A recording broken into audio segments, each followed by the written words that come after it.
takipan. Oh. Pero ngayon, kasunod ng balitang ito mga ka-GPnatics, ay tatanggalin na daw, okay? Or tinanggal na daw mga kababayan na member itong si Joel Villanueva at itong si Bato de la Rosa dito po sa Committee on Ethics. Oy, dahil daw may conflict of interest. Wow! Mga kababayan, tinanggal kasi may conflict of interest. Alam naman po natin, ang mga kakasuhan dyan ngayon ay itong si Chis Escudero, itong si JB Ejercito dahil hindi pag-action or pag-take ng action dito kay Chis Escudero. At mga kababayan, merong catch dito. Ano yun, GP? Sino kaya ang papalit, mga kababayan, na member po ng Ethics Committee? Kapalit ni Joel Villanueva at nitong ni Bato de la Rosa. Tandaan po natin, ulitin ko. Kaya inalis itong si Bato de la Rosa at itong si Joel Villanueva dahil daw sa conflict of interest. Kasi nga naman, mga kababayan, Ejercito, Chis Escudero. Ngayon naman, mga kababayan, makakalipas ang ilang buwan, ay si Senator Bato naman ang kakasuhan sa Ethics Committee. Alam nga naman, mga kababayan, alam naman natin yung mga senador, hindi sila nag-i-inhibit. Diba? Walang delikadesa. So, nagpasya po, mga kababayan, ang Ethics Committee na alisin na lang si Joel Villanueva at itong si Bato de la Rosa. Subalit, ang catch, mga ka-GPnatics, ay ito. Sabi dito, the Senate has replaced, mga kababayan, sabi dito, the Senate has replaced Senators Ronald Bato de la Rosa and Joel Villanueva as the members of the Senate Committee on Ethics and Privileges. Mga kababayan, nakita nyo ba kung sino yung ipapalit? Sir Rondoyo Andaya, salamat. Sino yung papalit, mga kababayan? Eto. Hindi ko na patatagalin. Ang papalit daw di umano ay si Senator Amy Marcos at si Rodante Marcoleta, mga kababayan. Di ba mas malala ito? Di ba mas malala ito, mga kababayan? Mas malala ito. Kasi nga, doon sa kanila, tingnan niyo po bakit ko sinabing mas malala. Di ba sa kanilang Senate Minority Report, mga kababayan, nilaglag nila si Joel Villanueva. Sino yung niligtas nila doon? Di ba niligtas nila si Jinggoy? Mga kababayan, niligtas nila si Chis Escudero. So ngayon, kung dahil merong nakabinbin na ethics complaint, itong si Chis Escudero, ang ipinalit mo si Rodante Marcoleta at itong si Amy Marcos. Would you believe, mga kababayan, na ito ay magiging patas at hindi magiging bias? Si Ma'am Luz Bimindo. Joel is members pa rin si Bato at Joel is Lord Committee of Ethics.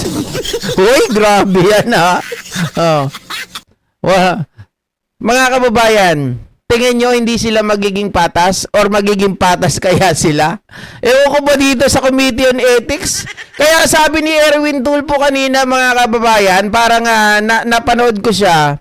Meron daw siyang resolution ngayon.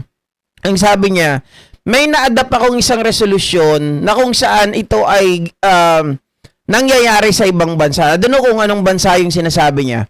Nakalimutan ko. Hindi, nakalimutan niya rin pala, kaya nakalimutan ko rin. Yung sabi niya ganon, sa ibang bansa may nakita kami, ang member ng Ethics Committee ng Senado ay Kongreso. At ang member ng Ethics Committee ng Kongreso ay Senado.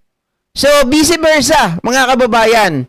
Which, nung narinig ko yun, sabi kong ganon, medyo yung conflict of interest ay may iwasan because of that idea, mga ka-GP. Di ba tama naman ako? Tama si Erwin Tulfo na yun ay makakabawas talaga sa tinatawag nating conflict of interest. Kasi mga kababayan, hindi sila magkakampihan eh. At saka, yung mga members noon, syempre nasa lower house. Senado, lower house ang kanilang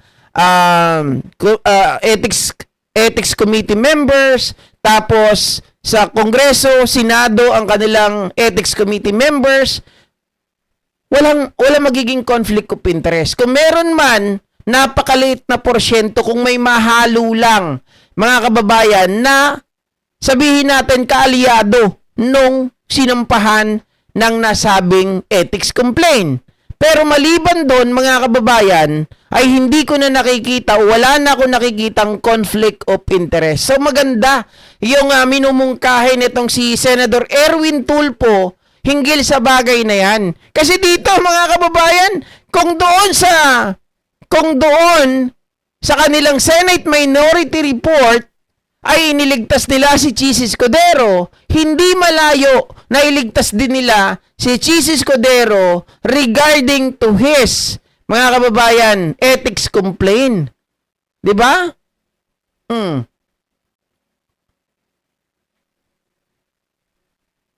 Ayan. Senator J.B. Ejercito, who sits as the committee chairperson, said the panel is now ready to move after its membership was completed. Ba't ngayon lang? Tagal. Talagang kung hindi pa binalita, hindi pa aksyonan. Ejercito said draft committee rules will be circulated to members for comments ahead of an organization meeting next week to formally discuss and adopt the rules. Separately, Senator President Pro Tempore Ping Lacson said the Senate is studying proposal to suspend or withhold the salary of De La Rosa, who was absent from session since November, but any move would require an ethics committee recommendation and action by the plenary. Kailangan talagang may gumawa ng resolution yan. 'Di ba kailangan may magpasa? And inaantay ata nila si Trillanes talaga kasi wala naman doon sa mga senador ang gusto na sila mismo ang mag-file ng complaint against Bato de la Rosa. Kasi nga kanya-kanya silang kampihan eh. 'Di ba? Oo. Sabi ni Ma Ardayan, what? Di hindi na lalo ma-eject yan si Bato, ano to? Bato Pigchis Jingay. Hindi naman kasama si Jingay dito sa kakasuhan ng ethics complaint. Ang meron lang talaga si Escudero, etong si JB Ejercito, and will be Bato de la Rosa. Sila lang talaga. 'Di ba? Dapat pala tanggalin na yung ethics committee, useless. Useless talaga. Maraming traidor kay BBM, grabe, sabi ni Helen Paredes. Naimbag nga BBM kabsat na Jam Castillo. Wish ko mahuli na si Bato para may kasama na si Mang Kanor Degonyo. Eto, asyong salompas. No? Ang problema kasi, narinig ko kanina si John B. Cremulya. Sabi niya, nasa Davao talaga si Bato de la Rosa.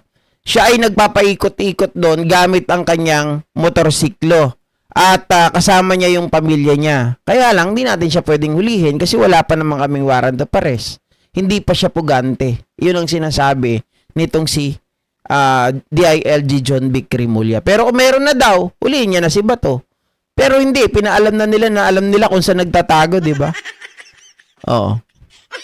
Ma'am Lorena Pajardo, nakahabol ka. Patapos na.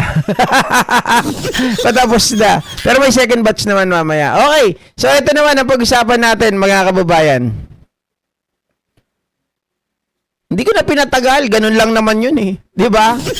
Ano pa ba aasahan natin kay Aimee? Ano pa bang aasahan natin kay Rodante Marcoleta?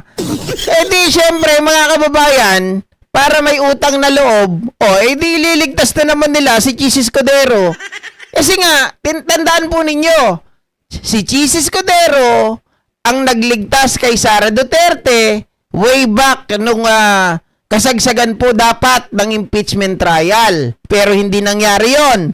So ngayon mga kababayan, it's time for them para ibalik yung pabor dito kay Chis Escudero. At si Chis Escudero naman ay malamang iligtas na mga loko-loko na to. 'Di ba? Yun lang yun, Kim Calderon. Ito naman ang pag-usapan